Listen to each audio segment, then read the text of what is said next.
Ostajte ovde, sunce tuđeg neba neće vas grijati ko što ovo grije. Grki su tamo zaloga i hljeba, gde brata nema i gde svoga nije.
Zašto da odem? U grad vina, sunca i platana. Ovo su već dovoljni razlozi, ali je Trebinje i grad dobrih i veselih ljudi, raspoloženih uvek za prijatan razgovor, smeh i druženje, sa svima koji slučajno ili namerno dođu.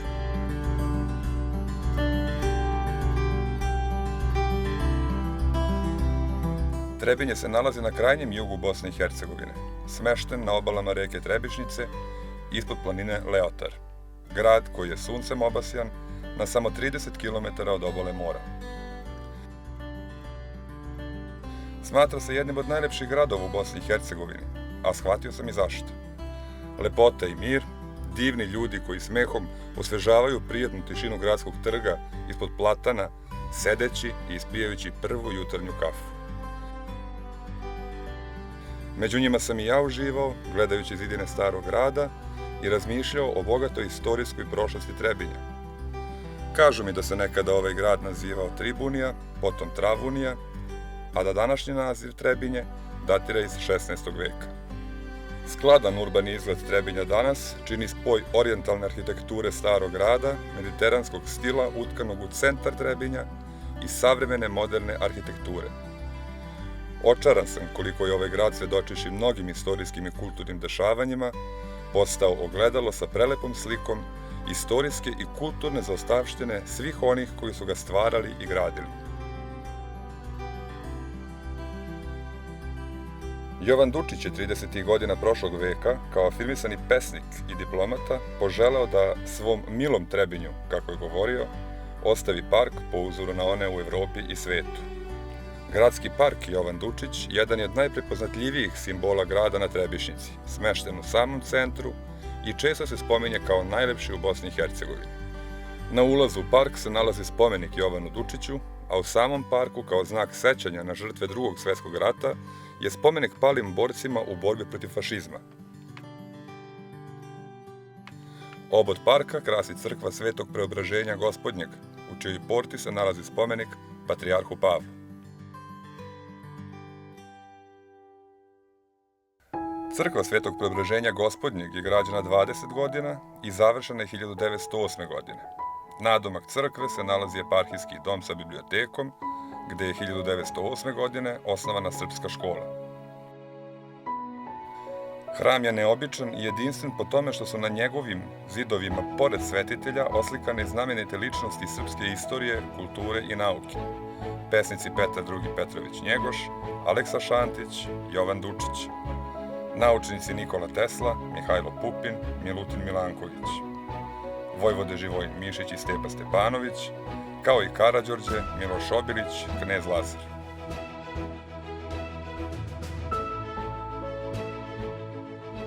Postoje zapisi u kojima je Dučić u jednom od svojih testamenata izrazio želju da se u ovom parku napravi i mauzolej, u kom će on biti sahranjen. A velika srpska pesnikinja, Desanka Maksimović, je čak postavila kamen temeljac. Međutim, ipak je uslišana Dučićeva želja iz Trećeg testamenta, pa su njegovi posmrtni ostaci danas na brdu Crkvina iznad Trebinja, u crkvi Blagoveštenja, Hercegovačkoj Gračanici. Dučić je za svoga života najmanje živeo u Trebinju, ali ga je najviše voleo i rado mu se vraćao.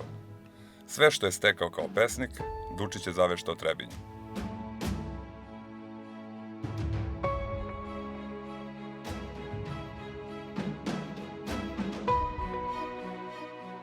To je treća replika Gračanice sa Kosova i sagrađena je po želji Jovana Dučića, u koju su pre 20 godina premešteni zemni ostaci ovog velikana iz Amerike. Hercegovačka Gračanica se može vidjeti sa svake tačke u Trebinju i svrstava se među najlepše sakralne građevine u istočnoj Hercegovini, a sa nje se pruža predivan pogled na cijeli grad i reku Trebišnicu, koja pleni svojom lepotom.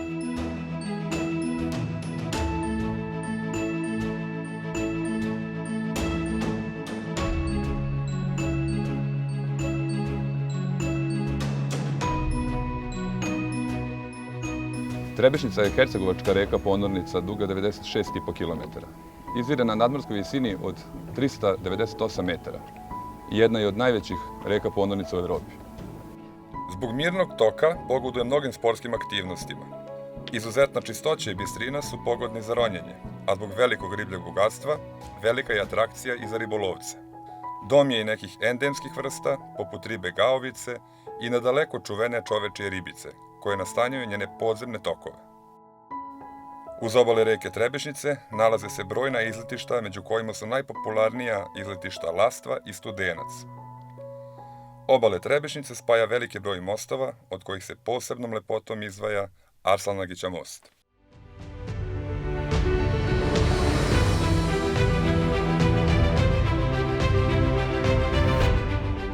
Izvesna kraljica iz Trebinja imala je dete koje se udavilo u potoku koji se ulivao u Trebišnicu. Naredila je da se potok zatrpa. Godinama su potok zatrpavali, ali je voda uvek nalazila put i izvirala. Videvši da ne može da se bori time, ona je naredila da se napravi most.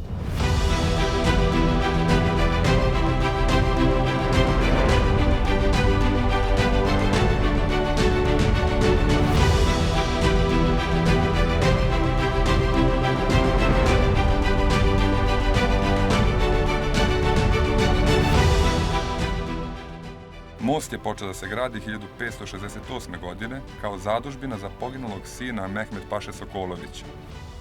Zbog monumentalnog izgleda, Arslanagića most izazivao je pažnju i svetskih arhitekata i istoričara iz 19. veka, koje je ovo zdanje podsjećalo na most Alcantare u Toledu u Španiji, koji je takođe iz rimskog perioda. Zbog neobične sudbine, Trebinjski most nije proglašen svetskom kulturnom baštinom, poput mostova u Mostaru i Višegradu, iako pripadaju istoj epohi.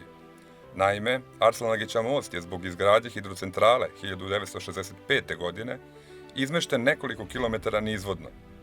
Iako je skidan kamen po kamen prilikom izmeštanja, ipak mu je narušena istorijska autentičnost u odnosu na prvobitno mesto izgradnje, te se nije našao pod zaštitom UNESCO kao kulturno dobro od istorijskog značaja. Nepravedno, po mom mišljenju.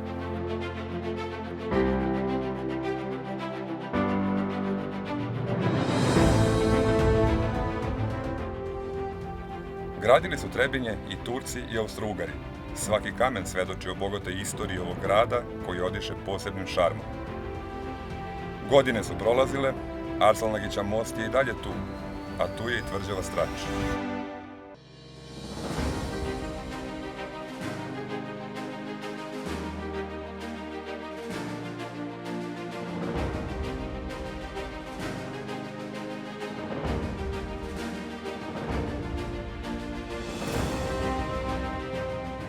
Ispod zidina Strača nalazi se 365 prostorija, koliko i dana u godini. Za vreme Austro-Ugara su sagradili ovu tvrđavu domicilno stanovništvo, a majstori su bili Dalmatinci, takozvani lula mate. Tako su ih zvali jer su svi odreda pušili lule. Postoji legenda da odavde postoji tunel sve do mesta Gučina. Po građevinskim karakteristikama, kao jedno od najinteresantnijih starih utvrđenja u okolini Trebinja iz austrougarskog perioda, izdvaja se tvrđava Strač, koja slovi za jednu od najvećih na Balkanu. Nalazi se jugoistočno od Trebinja na 750 metara nadmorske visine. Zahvaljujući položaju, sa tvrđave se pruža predivan pogled na Zupce, Petrovo polje, Trebinjsku šumu i Trebinje, koji je za vreme austrougarske monarhije bilo jedan od najzaštićenijih gradova. Na svakom brdu u okolini grada je bila po jedna tvrđava iz koje bi se u slučaju napada mogao upozoriti grad i adekvatno odgovoriti na napad. Strač je, za razliku od ostalih tvrđava iz tog perioda, najvećim delom ukopan u zemlju, čime je stekao epitet najmističnijeg objekta iz tog vremena. Sinonim svojevremene snage i moći ovog utvrđenja predstavljaju gvozdene topovske kupole na vrhu objekta, koje i dalje odolevaju zubu vremena i ljudskom nemaru, koji su doprineli ogromnim oštećenjima koje je doživelo ovo utvrđenje. Zanimljivo je da su austrijski stručnjaci, preračunavajući ondašnju valutu krunu u današnju valutu evro, došli do zaključka da je izgradnja ove tvrđave koštala čitavih 60 miliona evra.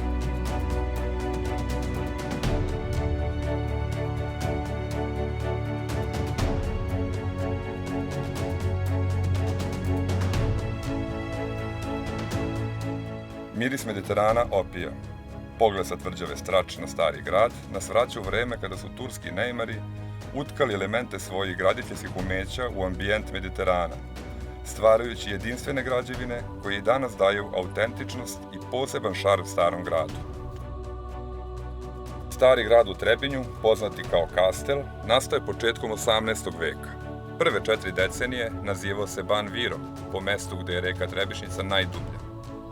Za razvoj grada u tursko vreme, kada se oko njega počelo formirati i manje trgovačko naselje, najzaslužniji je bio Osman Paša Resulbegović.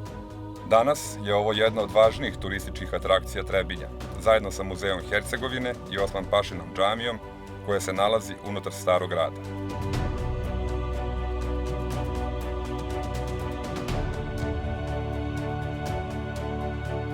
U starom gradu se danas nalazi i nekoliko tradicionalnih restorana.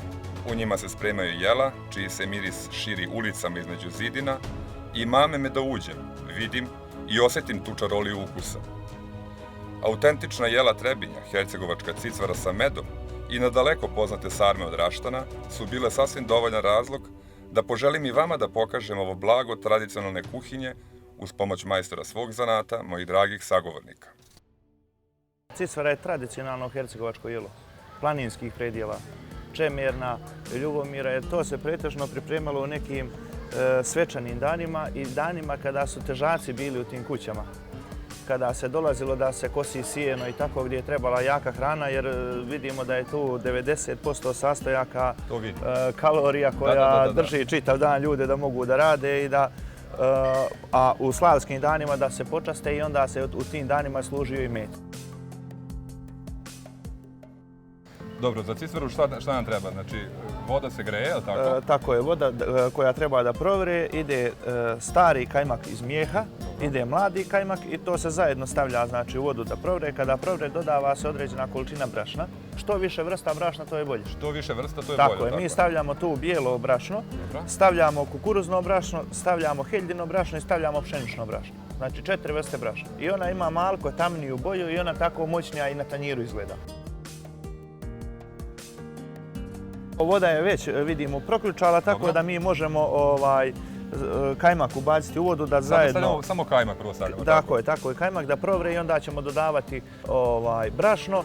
Kada se okrene cicvara za kašikom sva u loncu, onda dodavamo mladi hercegovački sir, škripavac da ga nazovemo, i tu smo mi već pripremili sir, i gdje onda cicvara na kraju treba bukvalno da se rasteže na kašiku. A ono što sam pomenuo, tu je i med koji Tako je, med, naknadno med može po potrebi.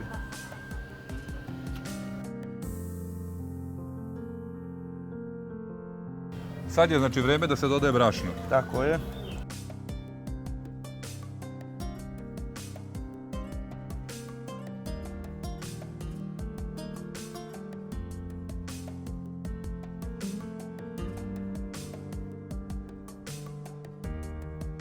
Nema ove cicvare bez mlečnih proizvoda, bez sira i kajmaka. Tako je. To su prvenstveno da su hercegovački tradicionalni proizvodi. Bogato.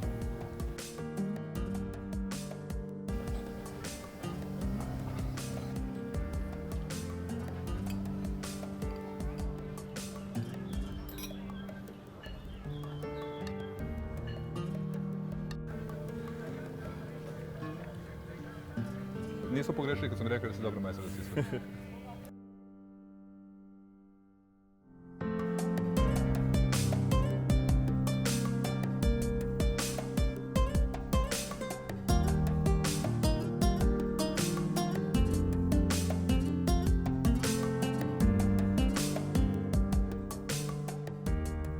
Toliko sam priče čuo o raštanu, o sarmicama. Vi ste već pripremili meso. Da. Kako pripremate meso? Pa meso uzmemo malo, izinstamo prvo luk, pa onda slaninu, mrkvu, stavimo meso, izinstamo, stavimo bibera, soli i riže. Moram priznati da i ja pripremam slično Pa može. nadev, samo što nisam uvijao sarmice u raštanu. Imao sam jednu grešku, pa sam rekao sarme od raštana, a oni su mi ispravo rekli nije od raštana, nego od raštana. Tako da sad jako vodim računa o tome. Pa može, ja ne vodim. Kad nešto reknem, ja ne povraćam. Jel' tako? Ma ne ode, pa me ispravljaju. Onda ću ja da govorim od raštana. Sve se može, nema od toga.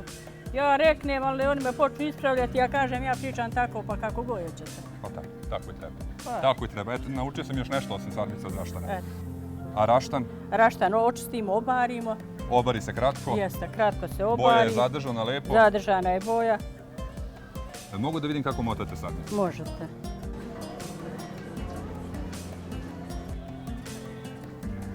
Dobro.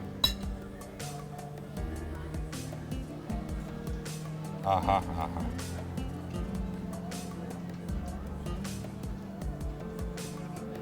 A kad je najbolje brati raštan? U jesen, ja mislim, kad kažu prvi onaj mraz malo dofati, tada je najbolje. Pa i vi uzmite, stavite. Može na dasi ovako? Može. Ako pretjeram sa... Je li ide ovako list? Yes. Unutra ide Ne, okrenite. Naopak? Ja okrećem, pa ne znam. Eto, pa ja lepo kažem da sam došao da naučim. Pa dobro. Znači drugačije. Ja okrenem tako. Tako, ako vi tako pravite, ja ću tako. Da, nek nam bude isto, da nam Da ne kažu da nam je različito. I onda ovako uradite, tako? Jeste. Je li dobro da sam... Dobro, proći ćete vi bolje nego ja, hoćete Bogom. Bolje nego ja. Sarmice smo savili. Jeste. Sad Slavena ima koju tajnu? Šta dodajemo sada? Sad dodajemo suvo meso od bravlje, to ćemo da stavimo okolo da bolje miriše. Suva bravetina, ili tako? Jeste. To ćemo staviti nekoliko komada ovako. Pa ćemo pokriti ovako listom odozgo. Evo, mogu ja da budem džentlmen pa da ja ponesem? Može. Ja jedva čekam da ovo bude gotovo. Hoćete vi sa mnom? Hoću. Ajmo da stavimo to da se peče lagano. Naravno, sarma je bila vrhunska. A šta piti uz cicvaru ili sarmu?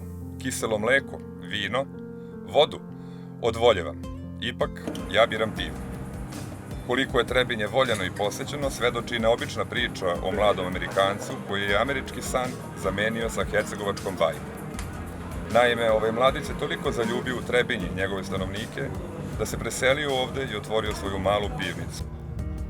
Nije se teško zaljubiti u Trebinje, ali smo u Trebinju sreli jednog čoveka iz Kanzasa koji je u stvari čarobnjak iz Oza. Ima pivo koje se zove Oz, pa me interesuje otkud ti ovde i zašto baš pivo? I first came here in 2016 and then returned in 2017. And then I really liked it here, so I wanted to find a way to stay. And I thought about what wasn't here. And at the time, there was no craft breweries. So I decided to come back in 2018 and start my own. Good. Cheers.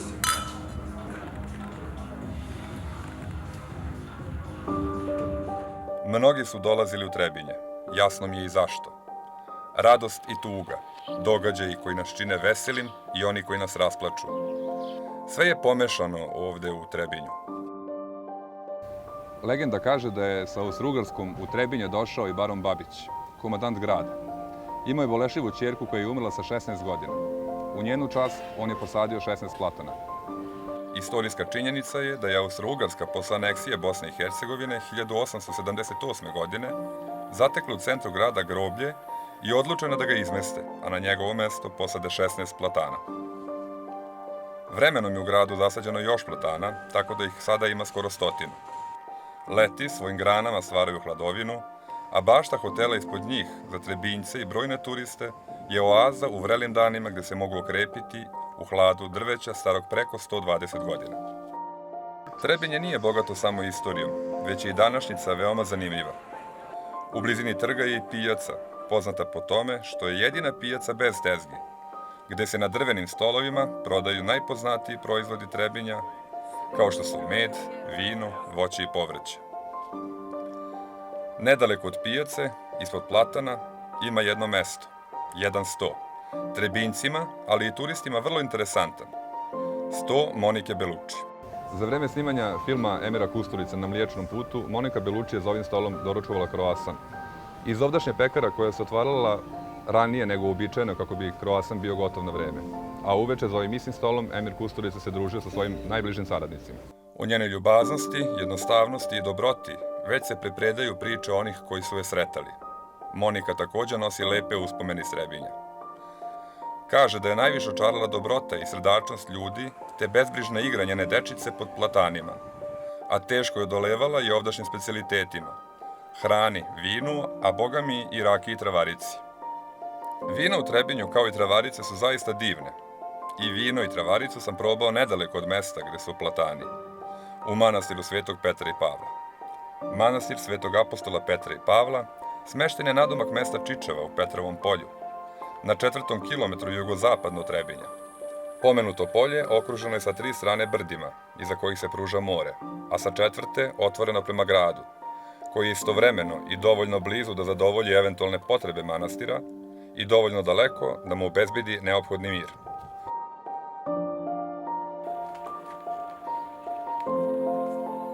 Manastir Svetih apostola Petra i Pavla je jedan od najstarijih manastira u Hercegovini.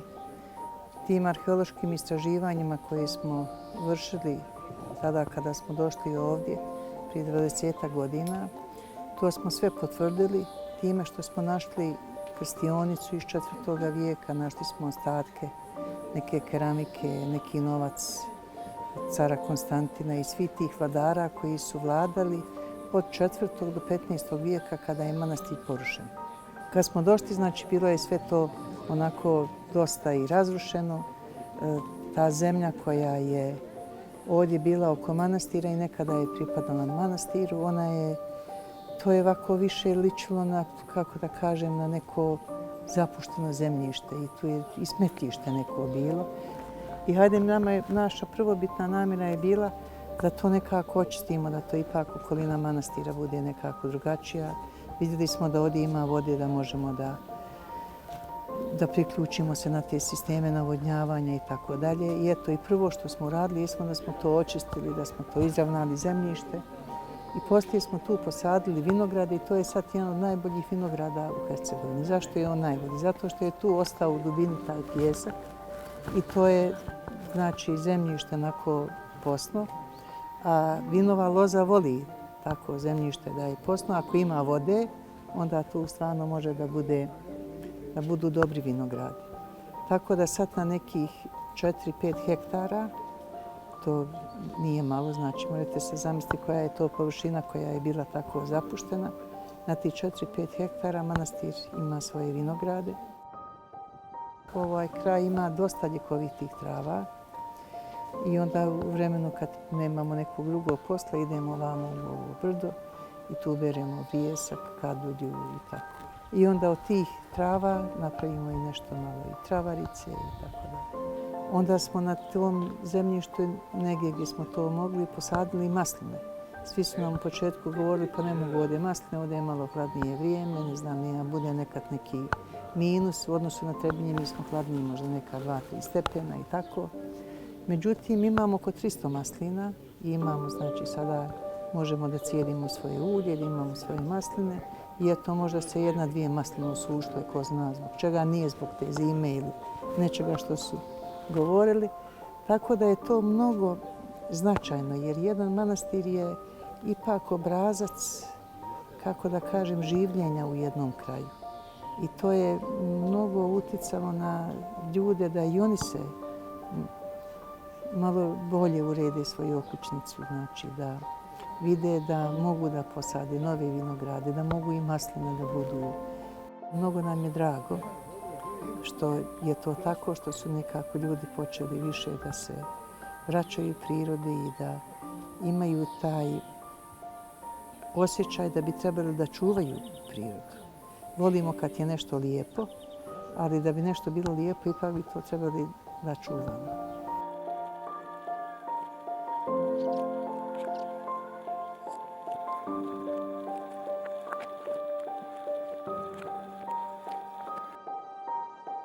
Na udaljenosti od oko 45 minuta hoda po nepristupačnom terenu, u stenama iznad manastira se nalazi poznata Pavlova pećina.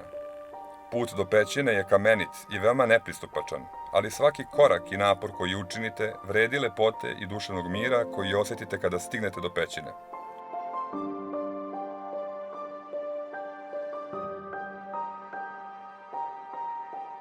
Naročito u letnjim mesecima, manastir i pećina su sve češća odredišta posetilaca, turista i vernika. Po narodnom predanju, za vodu iz jezera u Pavlovoj pećini postoji verovanje da je čudotvorna. Devojke koje se na Petrovdan umiju vodom iz jezera, bit će lepe i poželjne cele godine. One koji nisu udate da će se udati, a postoji verovanje da ta voda pomaže nerotkinjama.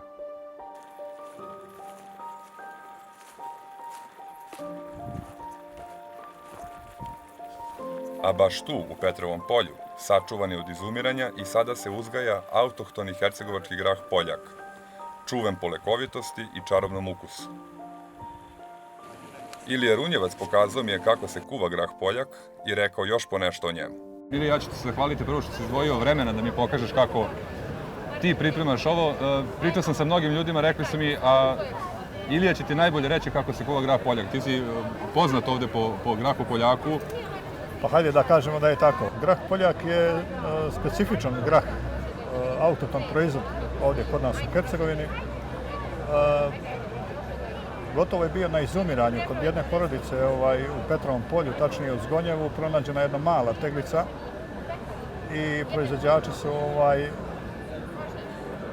proizvodili sjeme jedno par godina dok nisu proizveli dovoljnu količinu tog graha poljaka da bi poslije mogli normalno i da plasiraju taj proizvod na tržištu.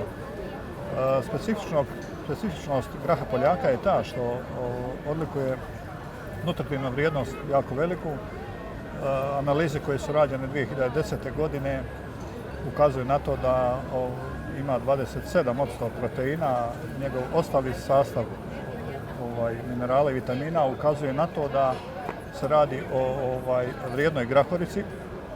Naravno, što se tiče kulinarstva, on se sprema isključivo ovako kao što smo mi danas spremali, a to jeste čorlost grah. Da li već toliko pominjano vino u gradu sunca i platana ide uz grah poljak, ostavljam vama da odlučite. A dobrog vina svakako ima i u manastiru Tvrdoš.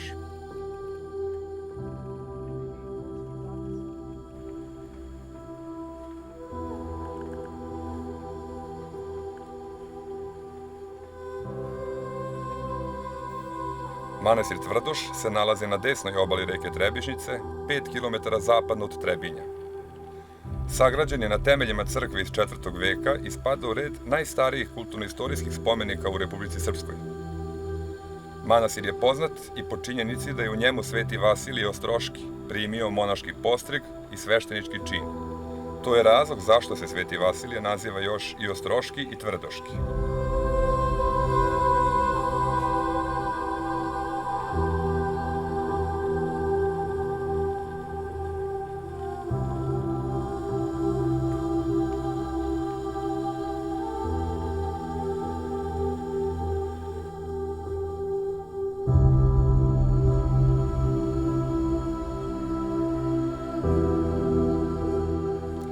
Nekoliko kilometara dalje od manastira Tvrdoš se nalazi grob Ane Jovanović, majke Svetog Vasilija Tvrdoškog Ostroškog.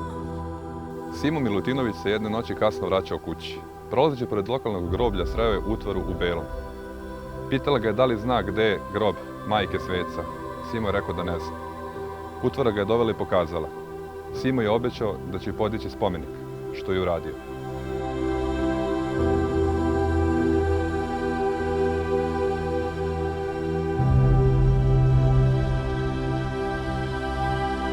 Veruje se da je nedaleko od groba majke Ane Jovanović, na mestu novoizgrađene crkve, rođen Sveti Vasilije. Na zidinama izgarištu Svetiteljeve rodne kuće pod Košćelom uzdigao se prelepi hram posvećen Svetom Vasiliju. Zapravo, to je spomen crkva metoha ženskog manastira Svetih apostola Petra i Pavla, na desnoj strani puta iz pravca Trebinja, koje redovno posećuju monahinje ženskog manastira.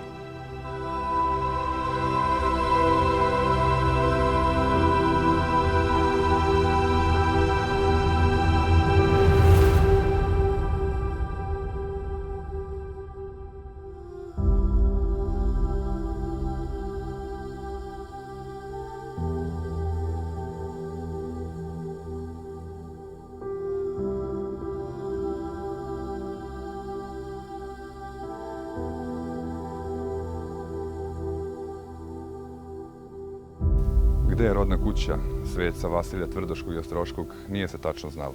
Znalo se samo da ispod jedne velike Košćale. Meštani su odlučili da tu podignu crkvu.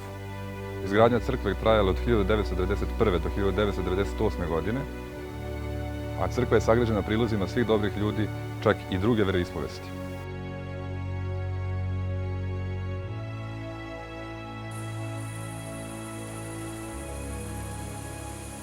Privlači mi pažnju drvo ispred crkve. Košćala, staro više od 400 godina, koje, kako kažu, raste samo u Hercegovini. A zasadio ga je otac Vasilija Ostroškog Tvrdoškog u čast rođenja svog sina jedinca. Drvo postojano stoji godinama, zahvaljujući svojoj jakoj kori, jer je unutrašnjost gotovo u potpunosti prazna. Interesantno je da i pored toga drvo i danas rađa plodove.